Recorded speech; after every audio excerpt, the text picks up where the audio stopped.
Ladies and gentlemen, welcome to The Bat and the Bandit, episode number 10. Woo! How the fuck have we got through 10 of the... Well, I haven't. I've got through 8 of them, to be fair. So. Well, listen, that's respectable. Yeah, I appreciate that. That's fucking rookie numbers, mate. Rookie.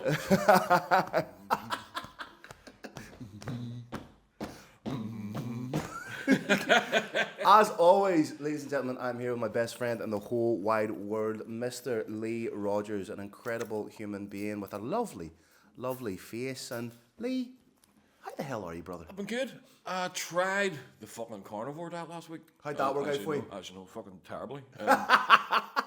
It's fucking hard, like. Because, I mean, as a dude, you think to yourself, fucking meat and eggs, damn. Brilliant. I think that's class. I could eat whatever I want, as much as I want, but it's not like that at all. No. It's, what was the struggle with? just everything else that you weren't able to eat. You know what I mean? See the fucking, and you crave automatic. You straight away you're craving sugar. You crave sugar. You're craving more salt. You're craving just piles of fucking all the bread shit and all that you can have. Like, so I was like, listen, I only done a day on it.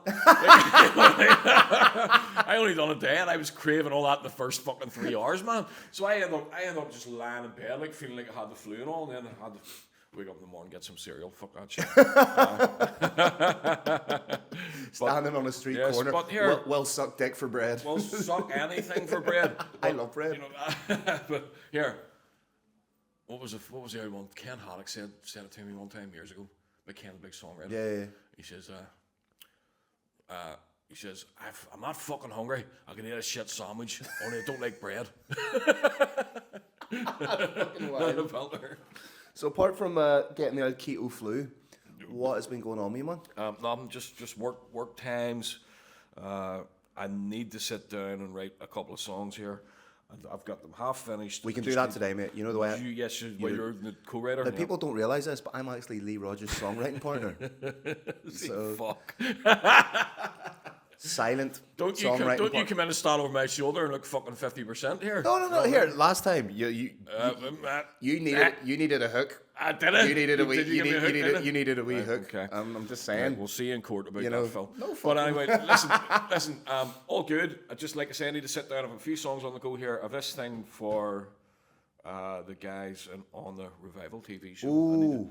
Yeah. Are you allowed to talk about that? I think so. Maybe not. They're filming it now. So they are. Well, we haven't talked about that yet, we haven't really talked about that. Probably shouldn't. I don't know. Should we?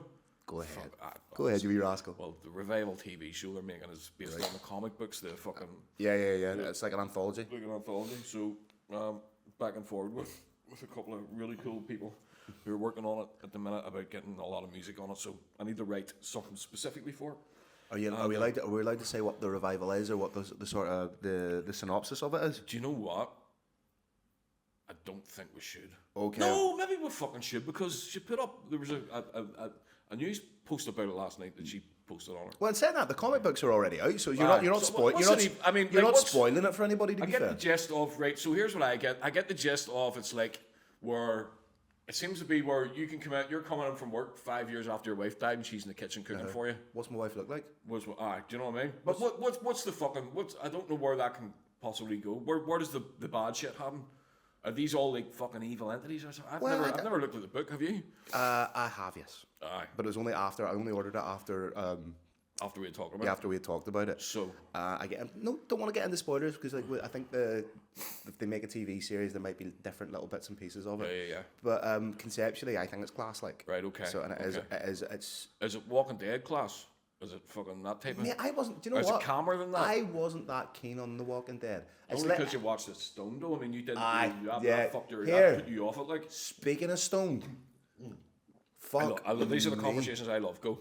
What happened? Speaking of stoned, so yeah, obviously Monday, I met Tony and Ian. Where was I? You cried off. I did cry off. I was hungover. You cried off like a little bitch. Yeah. The last thing I wanted to fucking even smell was a pub. I met my wee mate Tony Soprano, wee Stoney, and Ian Mahood. We had a couple of pints and everything, and it was great. Then the next day I was feeling a wee bit vulnerable. So I remembered I had like half a joint of medical marijuana. So I was like, do you know what? This will just ease me out a wee bit, and I'll maybe go back to sleep for a couple Is of that the hours. stuff we got together? Yeah. A couple weeks back? I'll have a wee smoke of that, and I'll be grand. Wee smoke of that. All of a sudden, like it's like the tingly feeling crept in, and it's like, oh yeah, this is nice. This is really, really nice. That's my favourite bit. Yeah. Then stuff started getting a little bit wavy and everything. Then all of a sudden, I was trying to send a message on my phone, and all of a sudden I was like, oh fuck, I've gone blind. Vision completely fucking went. I don't even mean like a wee bit. I was just lying in bed in a void. Just the only reason that I was able to navigate is because I knew the layout of my house. Did you think that's my commentating career and all over? If I can't see fights, Mate, I swear to God, I was lying in bed, like having the most intrusive blind man thoughts, being like, "Do I qualify for a dog? Like, what will I call my dog? What kind of dog will it be? Does it matter? I won't see the dog."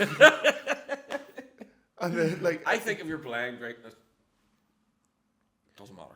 No. No. You think you're blind? Doesn't matter. You No, what? Doesn't matter. Lee, we're both uncancelable. You started, so you finished. Don't disrespect the listeners. Let me try and work this out. Let you try and word it properly. Let me try and word this in a way that there's no real good way to word that. Sorry, don't worry about that one. I'm serious. Oh fuck! Let's not worry about it here. But then, fucking mate. But then I had eventually made peace with the fact that I was blind now. Fucking like scent of a woman and all fucking in my head, like I was like, I just want to be a normal man. And then when my vision eventually came back, and mate, I went out for a walk just to take it all in. Just be like, in case it went again. Just with like a renewed enthusiasm for life, just looking in and being like, hello sky, hello trees. Fuck me, man. I was a bad fucking shape. But again, it goes back to I think something we said on our very first podcast. What the fuck are they putting in medical marijuana? What are they doing to it? Like, I mean, that's people are getting prescribed that. Like, yeah. Holy shit! How are cunts it's going so fucking psychoactive. Like, how it's are crazy. cunts going about their day to day? Mate, you couldn't. I see when I have a smoke, mate. I need to be just on the bed. Yeah. I'm not going anywhere. I need to have a remote control here, that sitting here. Yeah. My vape sitting somewhere. Now, how? And know that the other half of that joint, because I'm going to do half at a time. Like, Yeah. Isn't too far away if I start to Jones a wee bit. Now, I know people who can smoke and then just go about their day to day. Like, can have like a wee, like the wake and bake. And like, these are people with like 9-to-5 jobs and shit. I couldn't do it. No, because then I know people who do. Yeah. But I'm like, but I say to them, like, are you only like smoke? Are you having a wee like wee spliff? Is it like a wee skiff off it in among tobacco? Yeah, Most of yeah. them are going, no, it's fucking a pure grass. Pure grass thing. So how the fuck, like, is it how it reacts? Is it like because everyone's physiology a wee bit different and it reacts in a completely different way? But my God, like you said, I'm exactly the same. If I take the notion for a wee smoke, I need to be lying on my bed. Now, here, a 4-pack of twirls we somewhere. both said this though. What? That the start of that stuff, when you kind of feel it starting to hit you, when it starts getting heavy, it's like the beginning of mushrooms. It is a wee bit like the beginning of the. No, it's not that. There's a bit of more of a euphoric thing with mushrooms. With the way the thoughts that come in and the. Yeah. And I mean, like, fucking close your eyes, you're getting those visuals and shit. Yeah. Patterns and shit, man. It's great. And you do get like the worst thing is when you hit the wee stage of weed paranoia. Aye. Oh. That one there. Aye. Shit, I'm a terrible fucking person. Yeah. Oh, I need a ways up. Yeah. You know what I mean? And every wee thing you've ever done just creeps in and goes. And the worst thing about it is, I'm still here, you cunt. You thought I wasn't here, but I am. And the worst thing is, we've done some bad shit. That's not a door you want to fucking open. It's not. Here, saying that there, the last big mushroom fucking trip we done was fucking unbelievable. Yeah, that was like, we're never touching that again. No. This is what we haven't discussed. We're not actually going to discuss it. No. Eventually we will. I think there's still a lot to unpack on it. Fucking hell, bro. Yeah, I don't think. See, the last mushroom trip we did was the god dose. God dose is 5 grams of psilocybin. Yeah. And I'm not going to say how much we took, but it was exponentially more than 5 grams each. It was 13 grams each. So yes. 13 grams each we had of the strongest mushroom on the planet. So that was interesting. And it's kind of made me think, like, do we do mushrooms again? You're never going to touch that. No, you're never never after, and it was, although it was alright, it wasn't that. Yeah, but then again, I think we do it in that same dose. I think you need to just make peace with the fact that you're never going to Never touching that. You're never gonna get I love back these to it. new fucking radio makes me. Don't even need to plug them in. Me a bit funky, aren't they? Like, Anyway, go ahead. what was I going to say? Yes, right. Something that kind of I've been thinking about this week. So the Jeffrey Dahmer show that was on Netflix. Now, I didn't see that. Okay. I watched. I'll tell you why. It wasn't that I didn't want to. I'm not a massive fan. We've got to talk about this. We're going to talk about it. I'm not a massive fan of the whole serial killer thing. Why?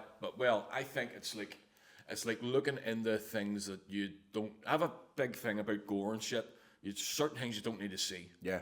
Now, is there a culture of media and society heroizing and fucking hero worship, romanticizing, if you will. Romanticizing this. I mean, the shit they done, and then you have people throwing themselves at them, and you know what I mean, and this whole frenzy of fucking fanhood and all. There's stuff I don't want to necessarily watch Jeffrey Dahmer being portrayed and what he done on screen. Plus, it's never going to be what he actually done. It's never going to come close to what. There's a part of me like that voyeur thing that I don't want to. Like morbid voyeurism, if you will. Where's my wife? As we know, fuck me. You could fuck her when she's listening to a podcast, and it should be all right. Do you know what I mean? You know, she could. Here, Jack, clip that. There you go, clip that.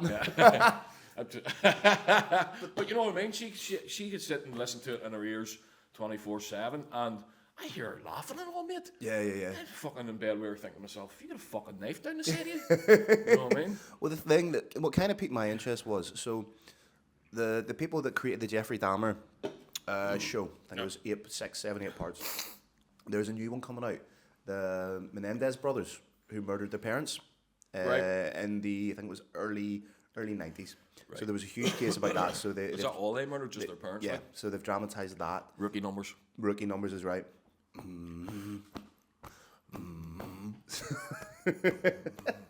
So the third season has already been announced, right? And it's Ed Gein, Ed Gein Oh dependent. fuck, there's an interesting bastard there. And Charlie Hunnam of Sons of Anarchy fame will be playing him. But again, this raised the question for me about what is the societal obsession with serial killers, with that kind of morbid, like. And again, there seems to be a tendency to romanticize the serial killer. And like you've said, when it comes to like the gender sway, it seems to be women that are frantically obsessed to a certain extent. Now, I mean, are they obsessed with? Well, there's a lot of different factors. There's a lot to unplug here, like, you know. And the thing about it is you're saying about how these ones, all these fucking, you've got. What you can ram off your head maybe 20 people that are superstars. They're fucking dead or they've went to death row, but they're superstars because of what they've done, and they will be talked about forever. Yeah. It seems now that there's no less than 100 fucking serial killers on the go in America at the minute. 120 something, I think there is. Is it as much 120. As that? I think the exact number might be 126. You don't hear a word about that. No, because they don't want the media frenzy or the glorification of them killers anymore. They've said if that's happening, we keep that to ourselves, but there's 120 in the USA at the active serial killers. Is that fucking scary? That is absolutely fucking crazy. But again, that's 2 per state, over 2 per state. It's the psychology of it I find so fascinating. Not just the why the serial killer does what they do, but then again the morbid fascination. There is an actual medical condition called hybristophilia that has been coined. Not necessarily a diagnosable mental condition, but a paraphilia, if you will. Paraphilia being almost like a subset. Explain that. A paraphilia is almost akin to a fetish, if you will. Right, okay. Hybristophilia, it's called, and that is an obsession predominantly for women to have with serial killers. Ted Bundy, for example. Fuck. Right now. What an evil! Can I just say, what I'll bring an evil motherfucker. but he was like the most dead-on normal human being. Theodore Robert Bundy. And for the time, you know, by all counts, a good-looking cunt.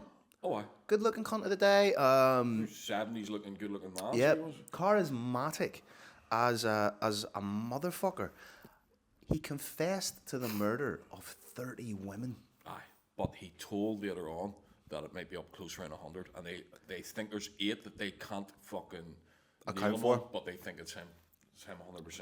And it was so calculated. The way he went about it was so calculated. So he appealed to people's good nature, or the good nature of women. Yep, would cast on him in and around college campuses. Would have had books. Would have dropped his books. Would have said, "Excuse me, can you help me?" So a good natured woman would have come over, wrench back of the head, wallop stuffed into his wee Volkswagen Beetle, and then, you know, unspeakable fucking Tore apart. Yeah. But you see, whenever you're fucking watching him on screen, he genuinely, Now we were talking about this the other day, mate. yeah, he genuinely doesn't think that he done it. There's a whole other thing. The cop that was looking after him was interviewed and said the way he could get Ted talking about it was to get him to talk about it in the third person. He knew that would be a fun thing to bring to the table. Ted, you know, what if you were the guy, if it was you, how would you have done this? So it's like O.J. Simpson's book. What's going through your head? Yes, exactly, like the third person. Yeah. What's going through your head through the eyes of this killer? And he says, well, you know, I don't know, but listen, if it was me and this is the way, I think this guy here, and he started talking, but, and this is the bit that gets me. This is the bit that put a shiver down my fucking spine, Phil. The cop said, he's blazing blue eyes, light blue eyes, and you can see it in the photographs and the videos, right? But he says when he started talking about the fucking deaths and the technical ways that it happened and how he would do it, his eyes turned fucking black. Damn. Black, mate. He says his eyes just went from bright blue. I don't know, this isn't physiologically possible, right? To fucking black. And that's a cop. Now, do you think... Now, there's a number of things that could be going on there. Obviously, it could be drifting into the likes of potential demonic possession or... See, that's what I'm thinking. Right, so that is a possibility. Because he called, once he got his head round the third person thing, he started calling his thing the entity. The entity. The entity, that's entity how he referred to it. Driving him to it. Or... I mean, that cunt killed fucking 2 women in one day and all, like. It wasn't like he was fucking walking about planning who it was going to be for months or anything like that. Fuck, that's a double shift, like, isn't it? That's a double shift. Fuck me. But or like... Time and a half. Time and a half he would have got for that, I think. It was a Wednesday or Thursday. If they only found half of the woman, like, so you never know. But another thing you could be thinking is, obviously, psychopath, you know, and there's a fine line between the genuine likes of what we would call a demonic possession or something like that, and then somebody who's able to disassociate due to completely broken fucking psyche. So it's trying to find the line in between. Well, didn't it prove that he wasn't schizo? So there wasn't a split personality there. Ted Bundy was Ted Bundy. Yeah. You know what I mean? So there wasn't that kind of thing where something else kicked in. Well, He called it the entity. Must have been something that took over him and fucking drove him. I'm not saying. Listen, we're not looking for. We like the paranormal shit. We like this type of thing. We're not looking to fucking excuse this cunt for what he done, because what he done was the worst. Oh, and mate, do you know what the thing is, like? I wouldn't even go into the details of what he done. I couldn't. Well, it's there for you to research yourself. But he was fucking evil he escaped incarnate. twice. How? Fucking out through a window. Down in the courthouse and down and away, and that was him for fucking weeks. He went and lived in the mountains and killed people and all when he was up there as well. Like, you know the way there's almost like factors when a kid's growing up that they can take off, like injures animals, all this kind of stuff. Yep. His aunt tells the story of when he was three or 4 years old. She was looking after him and she fell asleep on the bed, like had a wee nap or something. She woke up and Ted had placed all the kitchen knives around the bed, right, and was just looking at her when he was like 3. What's that about? Fucking hell. What's that about? A child shouldn't know that. No. So there's some some fuck with an adult psyche that way. You know what I mean? There's something 100% broken there. But he was maybe the first serial killer rock star of the time. Yeah, because I think it was during his trial, wasn't the serial killer fucking label came out as well? Yeah. Also, he was heavily involved in politics. Make of that what you will. Well, he was part of a presidential campaign. He was good at it, Phil. Yeah, so he was. You know what I mean? But you listen to this guy, and you see him whenever he walked out of when he had the reporters and stuff, and he says, no, it's fine. He walks out in among them all, and he's all like high-fiving them. And, he held court brilliantly, charismatic fucker. You know what I mean? That, you look at every other serial killer after him. Yeah. They weren't like that. No. They were like fucking drawn, like just he was almost psychopathic. In a weird way, he was almost like the gentleman serial killer. Do you know what I mean? If you can call it that. He was a charming bastard. Manipulative, callous. Again, he exhibited all the right personality traits. He knew what he needed to do to keep himself looking like a normal human being. Exhibit all the right personality traits for fucking politics. But what switched when you see him like that? And I seen him, and there was a couple of fucking on the film I watched the other night, and I was watching that, and I was watching him, and he's, I don't know, some of the human fucking mannerisms that he was showing were too human. Do you know what I mean? Like wee moments of almost like looking at somebody and then putting his head down, vulnerability. You know that type of sort of. I reckon they were all practiced. Do you reckon that was practiced? I reckon that was all practiced. Because it was almost like too good. And you're looking at his hands and his eyes and going, what have them eyes seen? What have them fucking hands done? And you're sitting there looking vulnerable and kind of coy to the camera, you know what I mean? It's weird as fuck, it's man. almost like a practiced empathy, a practiced vulnerability to ingratiate himself, which, like I say, was maybe the real first serial killer rock star. Women used to turn up at his trial. Fucking kill me on their... Dressed as victims, dressed as close as they could to his victims to get his attention. Just like, Ted, he got married while he was in prison, fathered a child. That's right. While he was in prison. A woman that he had never met before. Where do you think that child is now? Fuck. 40 years old, namehead. Jesus, never been... like some form of fuck. Like they've a completely new identity. Like, do you reckon they worry that they have that genetic matter in them, that they maybe have a genetic disposition? Would you not worry yourself? Fucking right, you would. You know what I mean? If you were the ma and you had a Wayne and your husband turned out to be one of the worst serial killers in history, do you reckon the child even knows? No. Yeah. Maybe as a grown up. Yeah. Maybe as a grown up, because it'll be hard to hide. You know what I mean? I'd start validating that for all my bad behaviours. Getting away with stuff and being like, no, well. That's Ted Bundy. What do you expect? Oh, here, that'd be a great way to be left alone at the bar. Someone's trying to talk to you. My dad's Ted Bundy. That's it. Unless it's a girl, then you don't want to tell her that. Unless she's into serial killers. She's into serial killers. Fuck's sake. Case, yeah, there you go. You're on the fucking Which is winner. fucking 97.5% of all the women on the planet anyway. Why do you think it is a more female oriented thing? Like, don't get me wrong, I enjoy the programs about it and everything. I think there's I think there's a part of the female psyche that likes to know how to fucking like control men. I think they like the more they learn about this, the more they kind of almost know about. Do you think that there's almost like an I can change you mentality? That's a very naive fucking way to think, though, isn't it? I think you break that down in the most simplistic terms. You think that's there? I think so. Mate, it is a tale as old as time. Girls love a bad boy. There's a difference between a bad boy and Ted fucking Bundy. Right, a really bad boy. And there's almost like a, only I. Maybe that's something we can fucking get a few lady listeners to send us. 100%. Thing, you know what I mean? Yes. Or guy, you know what? Anybody, it doesn't matter who you are. If you can tell us what the fascination is with the murder podcasts and the serial killer documentaries and everything else, if you can tell us like what makes that okay, because I can't do it. Can you? No. Could you sit in the house and stick that on to relax? No, I do listen. There is a podcast I listen to that is a true crime podcast, and occasionally there's murder oriented stuff on that. About the mafia and all that. Yeah, but again, you're getting into like white collar crime and things like this, and all kinds of stuff. But it's not just murder specific. But I would love to know. And again, I don't think I'm being controversial when I say it. I think it does boil down to this genetic sort of predisposition that a lot of women have to mother, to look after, to change, and be like, I'm the only one that can understand them. And if I'm wrong, fucking tell me why I'm wrong. If it's too simplistic, if it's a generalization, feel free to fucking tell me why I'm wrong. But I do think that is a huge element of it. Yeah. Any other serial killers? Like, I'm trying to think of the time. Like, who else was... BTK. Richard Ramirez. Shall we look at the Night Stalker, will we? Yeah, let's do that. But here, fucking BTK was a bad motherfucker, wasn't he? Was he? Oh my god, he was like, he did the worst fucking things possible. Like, I mean, he was like... Buying, torture, kill. Jesus Christ, man.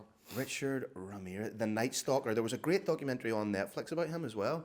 Now, what was interesting for me about Ramirez was he really leaned into the satanic panic of the time. Which was a big thing, mate. Yeah, which was Amityville, huge. Amityville was in the papers, fucking... what else was going on?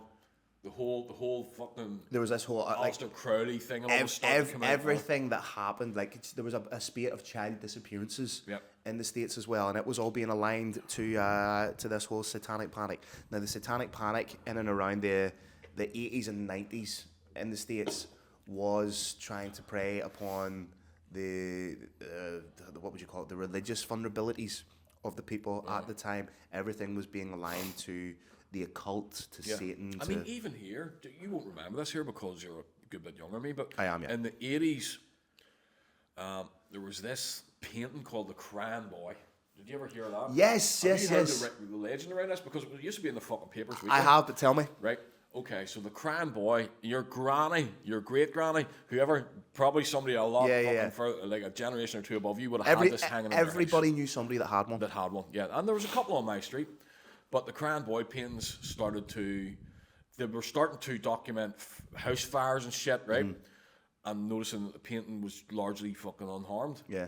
But this isn't me. This is in the fucking the papers at the time, like the Mirror and the fucking Sun and all. We're talking about these house fires and the things. So then people were starting to pull all their Crying Boy paintings out and put them in their big pile and burn them all. So where to get, nobody wanted them anymore. You know what I mean?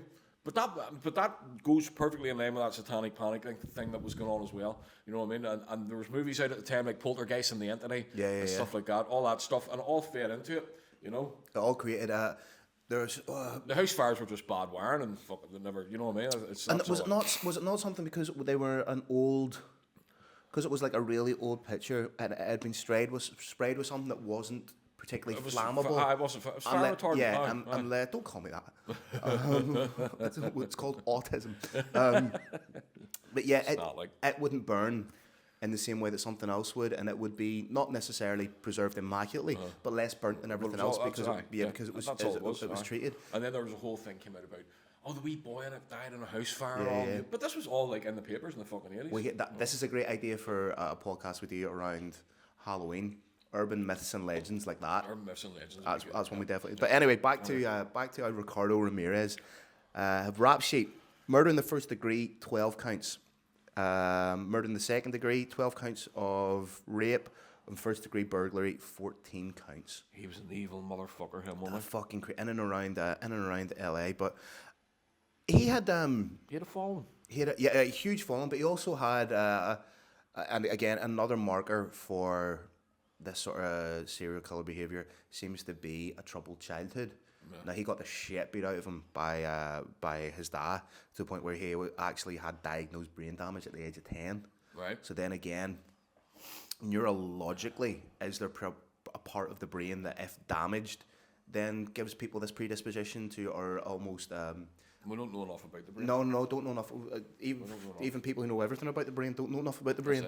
But it's maybe like a part of the brain that maybe impulse control or something like that, or the empathy part of the brain, or have they not done scans like compared a psychopaths to a normal brain, a normal working day to day, every day normal. Neurotypical brain, I think. I think is the politically correct term. I don't know if they haven't, and I wouldn't know enough about the research to dig into it. I've seen them kind of comparing a psychopath's fucking brain to like as you say, a fucking neurotypical brain. Yeah. And there was changes in it. There was parts of it were fucking lit up in a different way than you know what I mean? Yeah. But fuck me, like the Richard Ramirez thing is fucking crazy because he completely terrorized LA for the best part of I don't know how many years. He was on the go at the same time as Son of Sam, but in LA, wasn't he? Son of Sam was David Berkowitz. Berkowitz, yes, he was a shooter. He just walked. That was his fucking MO. Was just walking up to a car and shooting couples. That were Yes, yeah, naked out in the car. So that was on the East Coast. Are you Was sure? I thought Son of Sam was. You're fucking right. Son of Sam was New York, wasn't it? So you had that going on, but that's what I think's Let's fucking see. crazy. Keep talking. You had the Son of Sam killings going on the East Coast, and then on the West Coast you had Ramirez going like in a weird. This is a really weird thing to say, but like, was the 80s and 90s kind of like the heyday of the serial killer, or was it the heyday of the media coverage? I think it was the heyday of the media coverage, because if there's still 100 serial killers in the USA, it means there's 500 serial killers on the planet at the minute that are doing stuff. Now, is there a fucking question of the DNA leaps and bounds in forensic science that have kind of made people step away from it, or has fucking social media and your immediate kind of everything you need immediately fucking looked after on that? Is there ways they have subdued people who would normally have went out and done that? I also think it would be harder to be a serial killer now. That's what I'm saying. To be an active serial killer now. You would have to do it all very quickly, because you're going to get caught. Oh, 100%, You know what I mean? 100%. Well, you think about like the 70s and 80s, no CCTV anywhere. Nope. Forensics was nowhere near. Nope. Hadn't made the Still advancements. just fingerprints. Yeah, hadn't made the advancements. There was no. There's no GPS. Nope. There's no iPhone in your pocket telling you Oh, where. I see if you go anywhere with that in your pocket. Yeah, see yeah. if you go and rob a bank and you have one of these in your pocket, it fucking straight away. And you think about it, like pretty much every street corner, your whole day could potentially be mapped by CCTV. This time he was here, this time he was on the street, this time he was... Doorbell cam footage, all kinds of stuff. Yeah, be How traceable do you think your car is with a computer brain on it? 100%. You know what I Yeah, mean? You know what I 100%. mean? Yeah. Is there a chip in that they just go, okay, that car was here, here, and here at this time? And so for anybody thinking about maybe starting a wee career in serial killing, I wouldn't. I don't think it would last. White collar is the best way to go. White collar crime. If you're a good fucking art forger or money forger. Hey, did you hear about the fella? Just when you say white collar, and you'll appreciate this because it's musically oriented. So he created like an AI song, put it on Spotify, but then created a bunch of bot accounts to go and listen to it, so that he got the streams. You get like fucking £1,000 a week or something. Made don't you? himself a shit ton of money, but then got done for fraud. I thought that That's showed. white collar crime. I thought that showed a degree of ingenuity. But another hallmark of the whole Richard Ramirez thing was he was another one got married in prison. Aye. And then he was another To a one. fan. Yeah. To a fan. He was and he really. I don't know if he genuinely believed it, but he really played up to the whole satanic thing. Said that he was in league with the devil, drew a pentagram and everything on his hand. Who are we to say that he wasn't? But you know what I mean. Yeah, exactly. No, That's in the wheelhouse of shit that we believe. For us to turn around and go, yeah, they're bullshitting, like you know. Yeah. But then again, Is the devil really that petty that he would just control humans to kill other humans for their own fucking own needs? I don't think that's where. If the entity of the devil is a thing, I don't think that's where he sits. I think that's human. I think I think it might be a low level demonic. Yeah. But it's not the devil. But You know yeah, what I mean? it's not what we would. We're not defending it, but No. Also just saying that we don't think that he'd be sitting up there or down there fucking going, right, I'm going to get Phil to kill 10 people here, you know? But again, the even just, like I'm fascinated just by the whole psychopathy of it. Like, is it almost like a need that's been in, like, because I don't think anybody wakes up and decides I'm just going to kill a bunch of people for a giggle. Is it a fucking burning need inside that you need to kind of fucking advance from one thing to another up to a human? Well, yeah, that's what that is. Before you want to see what the insides of a human looks like. Well, again, then you come down to like that criteria, that behavioural criteria. It usually starts when they're young, starts with animals, and then there is that level of progression. It fascinates me because it's so fucking alien to anything that you would like. I can't get my head around what the appeal or what that does to your pleasure receptors. Does that increase your dopamine? If so, why? It has to, like. Aye. You know what I mean? If you know what I mean? Here, what about what's the thing with it, say? That your fucking victims never leave your dreams. Have you heard that before? No. Like a killer will completely fucking keep dreaming over and over again about the victims and their faces and stuff, especially if it was something that you didn't want to do, but it just happened. Well, again, you know what I mean? a lot of serial killers keep like little mementos and Oh, stuff aye, as well, and that's how a lot of them get caught. Yeah. Is because they either do. Well, Jeffrey Dahmer got caught because he had a fucking fridge full of people. Chest freezer full of cuts Christ. and fucking steak and also. Nobody was going round. No one was going round to Jeff's for a feed. Like fucking pork chops and fucking applesauce and all that cunt had all sitting there ready. Do you think that because of the coverage that's afforded to it, people have become desensitized to it, and maybe no, because it hasn't been around. How often have you heard lately in the news about how often you even lift the paper anyway, man? All your news is here, you know. It's only what you decide to look at. You've algorithms and all. Well, you're missing a lot of stuff. I think there is an argument that sort of like the shows like the Dahmer show, because it's not considerate of the victims and the crime committed, because it's so focused on the killer. Yeah. And it's shining light on the killer, and the victims kind of get lost a wee bit in the shuffle. Yeah. Do you think that's a fair statement to make? Yeah, I do think so. But again, that's why the killers have. Because a lot of these killers allow themselves to get caught. Yeah. They're almost like, fuck me, if you still missed me here, right? Come on, I'll send you a letter in and leave me DNA all over it, and you can trade. You know what I mean? That's the way they are. I mean, even not the same thing, but Mark Chapman, who shot John Lennon, shot John Lennon because he wanted his name to be forever attached. So when you mention John Lennon, you're going to mention Mark Chapman as well. You know what I mean? Now, that happened for years, but these days with the whole next generation that don't know who Mark Chapman is, John Lennon's still the name that comes up without that, but for a long time he was attached to that name. So it was, that's a cold-blooded killer, like. Yeah, without a shadow of doubt. And possibly the first of many if he hadn't got caught, but he just sat down and waited the cops. But he wanted to be caught, didn't he? 1980 or so, I think that was in New York. Another one that fascinates me. Dakota building. And another one that obviously was absolutely huge, like when it comes to that kind of the rock star serial killer, John Wayne Gacy. Oh, mate, he was a psychopath. Gay. Pogo the Clown. Gay. Young gay man was his thing. But now listen, I don't know much about another one involved in politics. But okay. Did he have? Was he the one that the fucking dug up his whole house and just found all sorts of like fucking lads' bodies? Yeah, like so. Many was there? Let's do it. I think it was over 30. Fuck me. In and around, I think it was in and around 30. But on the face of it, and again, this is something that I find so intriguing, is the duplicity of the individual, that they can appear like Bundy. On the face of it, everybody's like, "Oh, Ted was such a great guy. Would have helped with everything." Same with John Wayne Gacy. He was like the go-to handyman of the town, involved in politics at the local level. Was like a civic leader. All this kind of like was literally had positioned himself front and center, entrenched in his local community. But then on the flip side of that, he's one of the darkest cunts ever. Well, here it says here, sorry, I'm looking through this because I'm doing this. 33 young men and boys. That is terrifying, man. Illinois. Do you know what his trick used to be?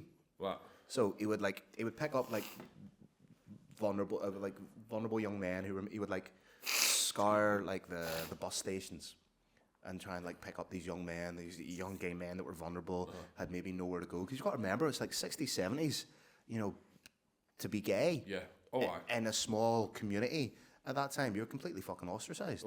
So he would befriend these young men who were maybe trying to get out. Or he's like, well, here, come and stay the night at mine, and then I'll leave you to the bus station in the morning so you're not out in the cold. So he was a kind of like a sleight of hand musician as well. So what he used to do is he would get a set of handcuffs. Yep. And he'd put the handcuffs on.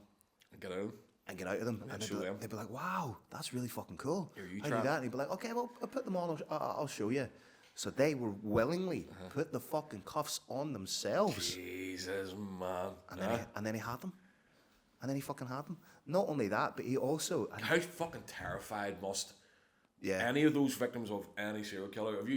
This is what happens to me when I'm stoned, right? At what stage does it click with you? At what stage does it click with you? I have a wee smoke of a joint, stick one of them on, not for too long because you can't do it. You need to go back to Bill Burr or fucking Joe Rogan or something. So we do. But here, that's always goes through my head. What fear and terror must be going through their head when they realised this cunt's that serial killer. I've just bumped in that. What's the fucking chances of this shit? Huh? And again, there was a guy survived. Right.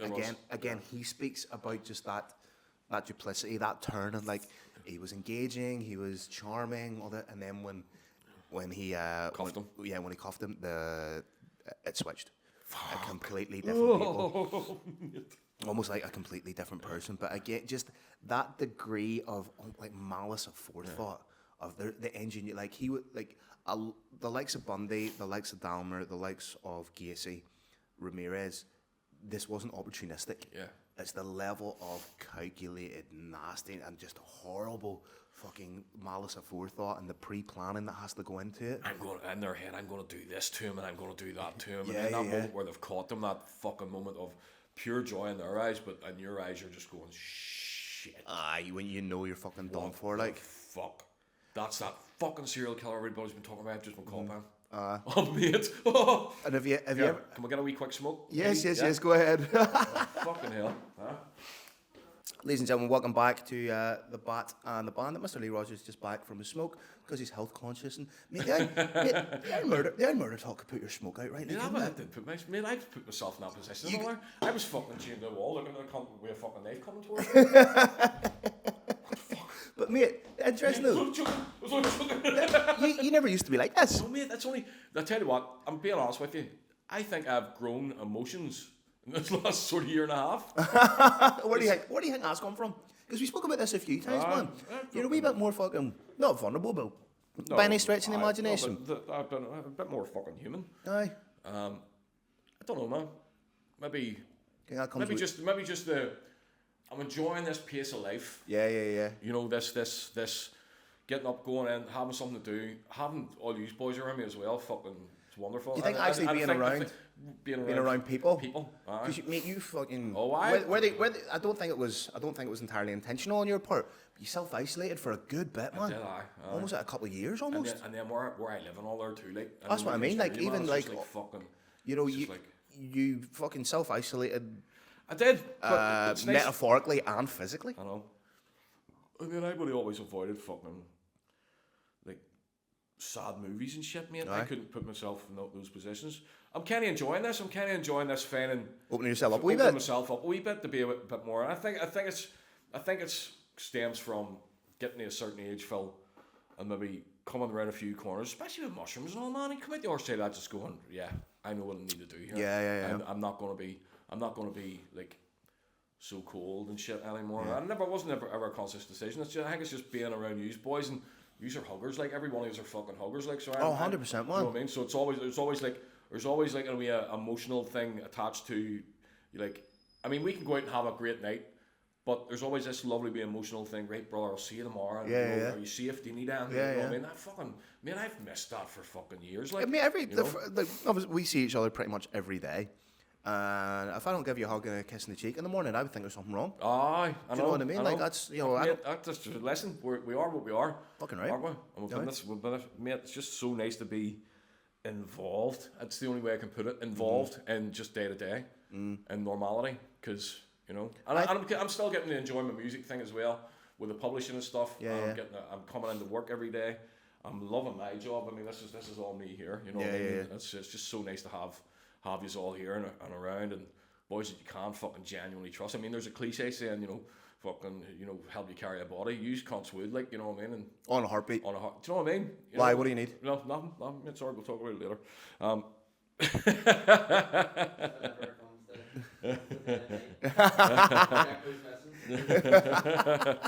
Anybody seen Jack about? Jack?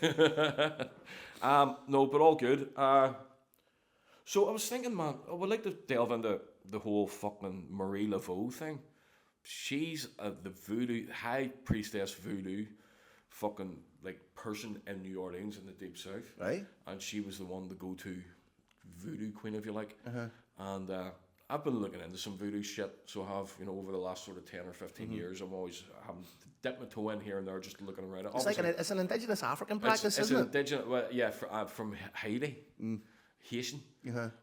So you've got. What we'd like to look into that. I would like to do maybe come up to Halloween some things where we're talking more into the occult practices that we both love and know.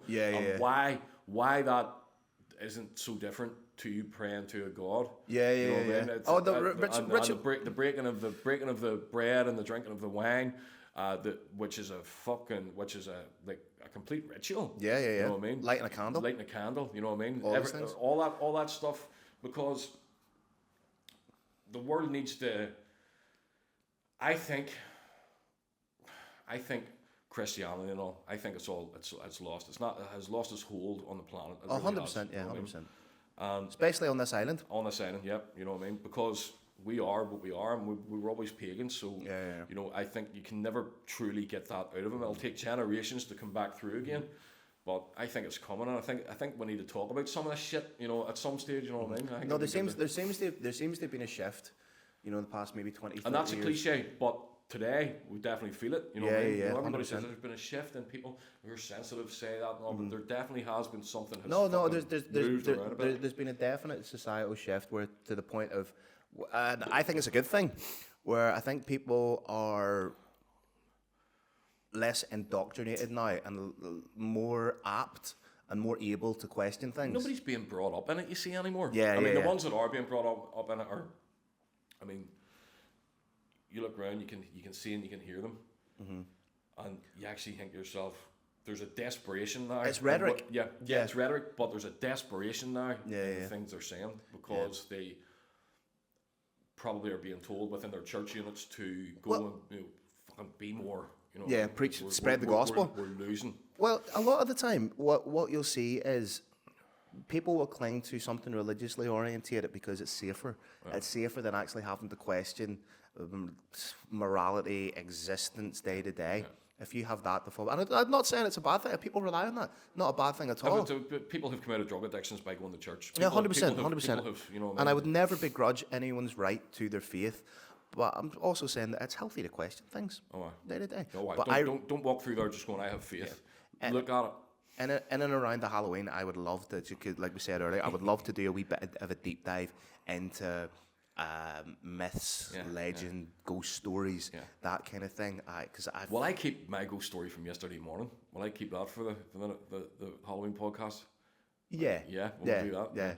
I have a cracker from yesterday morning, which actually blew me fucking away. You've the past couple of weeks, so you've had one or two experiences. Couple of weird things. I mean, for the first time, all of you, we've all experienced something in the shop. Shit in this shop, yeah. Which I hadn't one bit. And then was it last week? After Ian had seen something. Yeah. So this wall here, this is a wall behind Phil, and after Ian was getting tattooed, he thought. And we were both sitting in the back at the time. We were in the back chatting. And he thought he seen me coming up over the wall. In his peripheral. And then as soon as he looked around, just something disappeared again. Now, I can't even remember. Mine was so minimal. It was like somebody walked past, and I think somebody was out there. Somebody was at the window. Somebody was at the window. Yeah. And there was, I don't use all outside here. And that was the first time that anything like that had ever happened to me. Like in this shop, I've had fucking Pez experiences, but in this shop, and I didn't doubt because I was thinking to myself, avoid me for some reason. I must be hard as fuck. You're scared of me, you know. I've heard jangling keys in me. Yeah, like, keys are like chains or something being pulled. Which is weird because I think out the back was an old stable yard. Yeah. Because we did a wee bit of research on that after that. It was we checked. It was like an old courtyard where the servants would have kept the horses and shit. But Pollock's next door, the old jewellers here.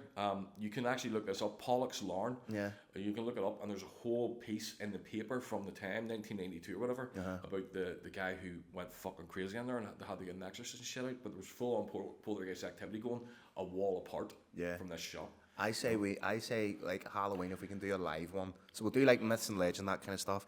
And a wee overnight here or something. A wee overnight. It'd be good. We were talking about getting the Ouija board out at one stage as well. We'll leave fuck the Ouija board, mate. We'll do that. I'm fucking here. Does that? Do you want spurts starting to come in and going here? Sure, you but such and such and all. You know.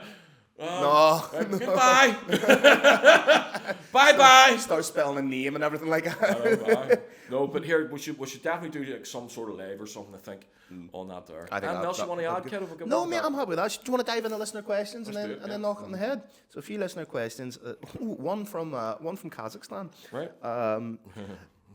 Interesting. Does Phil without a beard exist anywhere? I have photos of you with a beard. Well, it's a very small. It's like stubble. It's like stubble. I have photos of you with just stubble. Now, I haven't had a wet shave, genuinely, since I was, I think, 18. There you go. For the simple reason that when I went to school, and I'm 35, so I left school, fuck me, what's that, 17 years ago. I went to a very strict Catholic grammar school called Garntar. Been on that thing. Fucking hated the place with a passion. It was archaic and just so fucking. Looked like Hogwarts, but I did. And now don't get me wrong, educationally, fucking brilliant school. Yeah. You know, I got a good education out of the gaff, but just the fucking the modus operandi of it, if you will, was just as so a proper Catholic. But there wasn't priests, though. Sure, it wasn't there priests. It wasn't all priests. It wasn't all priests, but there were priests. Were priests on the staff. Aye. I know I could do a deep dive into that. But yeah, so now I started shaving at an early age. I was about 13 when I started shaving, so I would I was an early developer, if you will. So precocious, promiscuous. So I would have shaved in the morning. You see, by about 2 o'clock or so, as I got older, when I was maybe like 16, 17, I would have had stubble again by the end of the day. Yep. Now you had to be clean shaven every day for school. Yep. Teachers would have thought, coming around to her, so that I hadn't shaved that morning. Okay. So I would have been sent to a teacher's room. Uh-huh. She would have had a class and everything going on. She had razors and shaving foam in her room, and I would have been made to shave while she's teaching away. And Is that right? Yeah, and you would have cut yourself and everything because you didn't get the I wasn't like, and it was the fucking single blade razors. So you're hacking away at yourself. So I think that created almost a fucking disconnect for me. Like, do you think whenever teachers all of a sudden we're told we're not allowed to kick the fuck out of you anymore? Yeah. I had the fuck kicked out of me as a child. Yeah. That if that happened to my son now, I would cut some cunt's fucking throat. Do you reckon? Do you think they look for other ways to fuck psychologically, with you? maybe? You know what I mean? I'm thinking, mate, because even that for me was fucking abusive. Oh, I'm fucking hell. So then I'm thinking to myself, is there like a wee fucking 75-year-old, 80-year-old former teacher sitting there and being like, fuck me, I was a bad cunt then. I'm embarrassed about that. Mr. O'Dell from my primary school, I don't give a fuck who hears this either, was an evil old bastard. Really? So he was an evil old bastard. Now he's dead now, I think. Thank fuck. Because if he did that to the fucking kids, imagine what he was doing when he was behind his own closed doors. Fuck me, man, that's not a fucking door you want to open. Anyway, what's the next question? All right, mate, Richie Maguire. Richie. Being a billionaire should be illegal. Discuss. P.S. Keep her lit, lads. Cheers, Richie. Should be in a Do you know what? No, I have no issue with somebody being a billionaire if they've earned it, if they've earned it and made it themselves and everything. Like, I wouldn't. It doesn't fall into. It doesn't really. You see, because we're so far away from them, Phil. Yeah, you see, because I'm fucking skint. It's not even in my fucking. I know. It's not even in my wheelhouse. If someone's should billionaires be illegal? No, because if there were no billionaires, there'd be no Bruce Wayne. And if there was no Bruce Wayne, there'd be no Batman. Yeah. So I'm pro billionaire. Mm-hmm. Sorry, Richie. I think you were probably looking for something a wee bit more intellectually orientated on that question. But you know, it's like never the twain shall meet. It's like they're up there and here they're interesting to watch. Big Dean Midhat. Right. Big Dean, fantastic MMA commentator, fantastic MC. One of the few English people I like. I can count 1, 2, 3, 4. I'm about 5. Right. 5 that I love. The rest of them are fuckers. You ready for this? And this is an insight into the fucking psyche of Big Dean. Which is better? When a girl licks your gooch or licks your arse? Wondering what others think. Arsehole, mate. Yep, 100%. 100%. 100%. Up for a rim job all day. Like, yep, that's it. All fucking day. Good man, Dean. Just Darryl. How's it going, lads? I've known Lee all my life, and he's a legend because of me, he says. Who is Darryl? I have no fucking clue. Why am I a legend because of him? I have no idea. He also said, where do you see yourselves in 5 years' time? And it's I like, don't know who the fuck that is. Am I a legend? Am I a legend because I am? where do you see yourself in 5 years' time? And is it okay to openly talk about women? Well, I think we've answered. Was that too about women there? Oh, brilliant, mate. So I think we've answered the second part of your question. 5 years' time, Lee. What age will you be in 5 years' time? You be 53, 54? Okay. What do you ever think about that? No, I don't, because I don't feel that I'm as old as I am. Yeah. You know what I mean? I don't feel. I mean, I have no niggles. Everything's there. There's no still pains. healthy, There's no aches and pains. I'm actually wondering why now. You know what I mean? Because, I mean, even my migraine headaches, I get the light in the eyes, which I would have to pull the car over for. And I would sit there for. And it is only migraines. Like, I thought it was a fucking tumour or something. It was Catastrophizing in your own head. Went to the optician, says, have a look in there. Tell me what the fuck's in there. Your eye. You know, and, your eyeball, mate. But I don't get the pain from the headache or anything after, you know what I mean? So I'm just thinking, I'm actually thinking that I'm superhuman, you know. So you don't think about where you see yourself in 5 years from now, I would, I still want to be doing this. Yeah. I'm never leaving this again. Good. In any way, shape or form. I'd like to have some good solid fucking stuff on TV shows, music-wise, that's sitting in the background while I'm enjoying life. It's time for me to fucking enjoy life, Phil. It's time for me to kick back and fucking relax, you know? Good. For me, personally, 5 years' time, I'll be 40. How's that feel? That's a scary thought, to be fair. Is 40 scary? Do not look at me and go, well, he's all right. I never, because I still don't feel like an adult. I still don't see myself as an adult. That's a good question. Yeah. At what stage? At what stage do you as a man, do you just do adult shit as and when it comes up? Because I or do you pretend. always feel like a child? I pretend. Like I am fucking. You're a good actor. I'm cosplaying as an adult. Yeah. Is essentially what it is. But in 5 years' time, I'll be 40. I would like to have made some kind of advancements in my career. Broadcasting wise. You're doing great, man. I would still like to be involved in the sport. I still want to be commentating. I would like to have just continued to build a solid portfolio and hopefully just continue to do that as a career. Maybe start working with other organisations, start going to new places, maybe branching into other combat sports. Just simple things like that. What about this? Now, this is actually quite a nice thing. The go-to fucking one thing from there would be 5 years from now, we'd like to be a millionaire. We'd like to have this. We'd like to have that. Me and you didn't fucking hit anything. Fuck no, not at all. You didn't hit anything materialistic there. No. Fuck. Well, like mate. That's nice, mate. I just thought about that. Most people would have. What would other people have said? Is what came through my head there. Mate, the materialistic doesn't really fucking hold much. Have you got anything at this moment in time that you wouldn't have got anyway? Do you know? If you were loaded, was there anything? A nice car and shit. That's all right. Yeah. I'm driving a car like. Yeah. I live in a house of love. You know what I mean? There's nothing that I don't. There's not a lot that I really want for. No, exactly. Like, that's a good fucking. That's a good way to be. Yeah. I think you're slightly enlightened when you're there. Now don't get me wrong. Like having financial security for the rest of your life would be fucking class. Yeah. Would be, and that's something I think about sometimes. But that's all it would be. We're sitting there in the background. Yeah. Because obviously the sort of the almost transient nature of the jobs we do.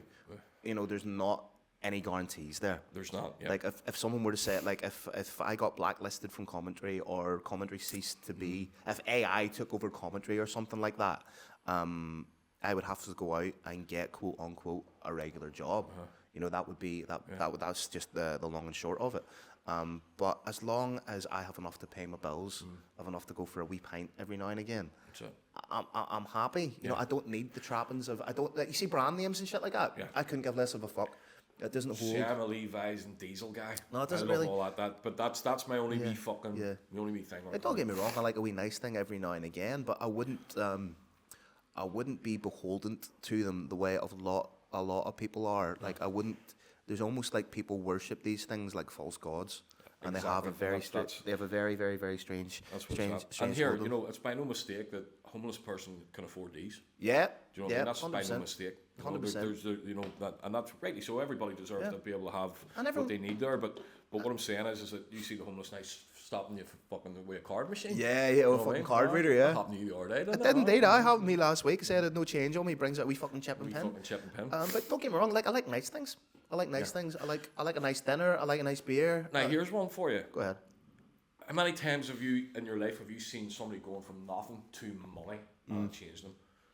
Has that ever been a thing that you've noticed that certain people in your life, or I have always maintained money doesn't change people; it reveals them. For who they actually always Yeah, were. Right. because if you there's a mentality now when people come into money and they have a lot of money, they are no longer dependent on other people for anything because they have and they Which can is a treat false fucking yeah, security. 100%, You know what I 100%. mean? So you can treat people like absolute shit. You can say whatever you want to people with no real ramifications because sure you're a millionaire, you've X amount in the bank. What does it matter to you? The opinions of Lonely others. fucking life. So No. I think money reveals people It instead of does. instead And of I've instead of seen, changing them. I know these people very well, and I've seen them coming from nothing to money. Yeah. And the bad luck that came after with their health and stuff, and I'm not saying that was anything to do with the money. Yeah. But what I'm saying is that they fought so hard to get what they were due. Yeah. But then, like the whole, it seemed like just something followed. You know, Yeah. it was like they ended up getting sick and shit like that. You know what I mean? That might have been just to do with them being able to kind of breathe out after a long battle. But fuck me, man. Like I said, there's a lot to be said for financial security, but then there's like if your whole life is spent pursuing the acquisition of the materialistic, pursuing the acquisition of monetary gain, what are you left with at the end of the day? Do you know what I mean? Like I know people work hard for the money and everything like that, but I don't know. I think you almost then. Now listen. I guess a wee bit too hippy trippy, but then you become subservient to it, and you don't. If your head's you down and you're constantly thinking about making money and everything, are you really living a life? Are you really experiencing? Are you really having those human connections? Are you really appreciating the day to day? Is there a time whenever making money becomes a hobby? Yeah. Do you know what I mean? Yeah. Just to see what you can, if you can beat what you fucking done last month. Yeah, You know? exactly. Yeah. Or is this just the ramblings of a poor man who's trying to justify his own his own lack of it? That's it. Well, even at that, there, I think your own mortality when you have a wee look into the eyes of what's around the corner for you. Money not going to change that. You know what I mean? No. It doesn't. There's nothing going to change about you having 10 million in the bank or £5 in the bank. We're all going into the fucking hole the same size as a box, mate. Yeah, You know what I mean? a poor man's skeleton is the same shape as a rich man's skeleton. That's it. Well, hi. Anyway, there you go. What have we got next? We'll end it on this one. Smooth or crunchy? Crunchy.